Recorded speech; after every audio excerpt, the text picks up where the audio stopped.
Assalamualaikum warahmatullahi wabarakatuh.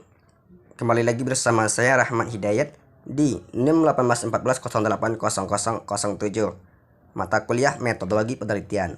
Nah teman-teman, kita akan membahas tentang topik 6 dalam penelitian, yaitu bab 5. Adapun nanti komponen-komponen dalam bab 5 nanti kita akan bahas satu persatu. Yang pertama, kesimpulan.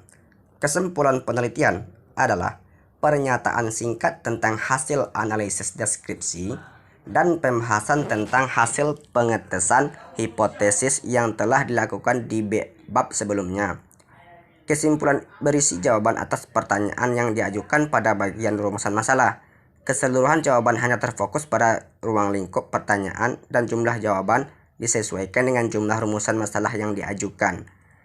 Kesimpulan berasal dari fakta-fakta atau hubungan yang logis.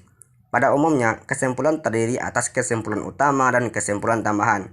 Kesimpulan utama adalah yang berhubungan langsung dengan permasalahan. Dengan demikian, kesimpulan utama harus bertalian atau berkaitan dengan pokok permasalahan dan dilengkapi oleh bukti-bukti. Pada kesimpulan tambahan, penulis tidak mengaitkan pada kesimpulan utama, tetapi tetap menunjukkan fakta-fakta yang mendasarinya. Dengan sendirinya, penulis tidak dibenarkan menarik kesimpulan yang merupakan hal-hal baru, lebih-lebih jika dia dilakukan pada kesimpulan utama. Jika penulis bermaksud menyertakan data atau informasi baru, maka hendaknya dikonsentrasikan pada bab-bab uraian dan bukannya pada kesimpulan. Singkat kata, kesimpulan adalah berisi pembahasan tentang kesimpulan semata. Yang kedua yaitu implikasi. Implikasi berfungsi membandingkan antara hasil penelitian yang lalu dengan hasil penelitian yang baru dilakukan. Adapun macam-macam implikasi, yang pertama, implikasi teoritis. Pada bagian ini, peneliti menyajikan gambar lengkap mengenai implikasi teoretikal dari penelitian ini. Bagian ini bertujuan untuk meyakinkan penguji pada mengenai kontribusi terhadap ilmu pengetahuan dalam teori-teori yang digunakan untuk memecahkan masalah penelitian, tetapi juga implikasinya bagi teori-teori yang relevan dengan bidang kajian utama yang disajikan dalam model teoritis. Selanjutnya, implikasi manajerial. Pada bagian ini, penelitian menyajikan berbagai implikasi kebijakan yang dapat dihubungkan dengan temuan-temuan yang dihasilkan dalam penelitian ini. Implikasi manajerial memberikan kontribusi praktis bagi manajemen.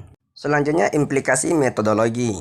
Bagian ini bersifat opsional dan menyajikan refleksi penulis mengenai metodologi yang digunakan dalam penelitiannya. Misalnya, pada bagian ini dapat disajikan penjelasan mengenai bagian-bagian metode penelitian, mana yang telah dilakukan dengan sangat baik dan bagian mana yang relatif sulit, serta prosedur mana yang telah dikembangkan untuk mengatasi berbagai kesulitan itu yang sebetulnya tidak digambarkan sebelumnya dalam literatur mengenai metode penelitian.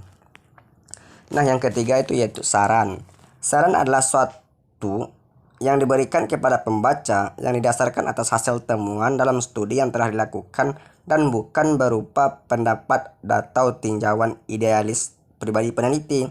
Saran hanya berisi rekomendasi yang dirumuskan oleh peneliti, namun bukan untuk menjawab permasalahan dalam pokok penelitian.